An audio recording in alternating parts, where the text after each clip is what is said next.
All right, here's how I did it. I go through the first step.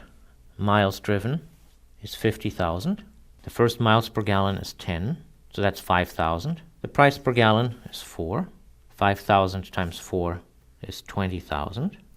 Now moving on to the next step, the purchase price for the first car is 15,000, plus the 20,000 from over here gets me a total cost of 35,000 over the lifetime of the car.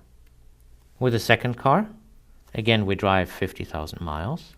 Now the miles per gallon is 50.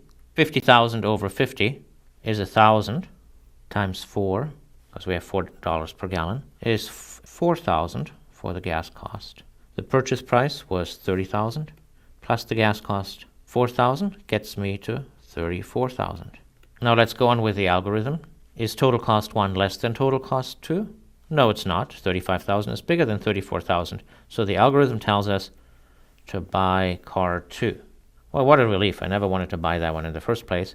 But now I have a procedure that is unambiguous, executable, and terminating that tells me what car to buy.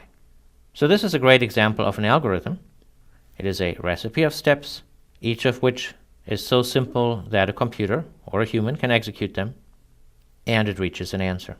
Now you will notice that this algorithm here was written up in some mixture of plain English and math, not in Java code or not in any other computer language. This is called pseudocode. And pseudocode is really important when you want to develop an algorithm before you get to code it up in Java or another programming language. What most programmers do when they need to solve a complex problem is they first get out a sheet of paper and describe the problem in pseudocode, and then they write it in Java. Pseudocode doesn't have anywhere near as many rules as Java does, but still it's a good idea to restrict oneself to simple constructs in pseudocode. Let me show you what those would be.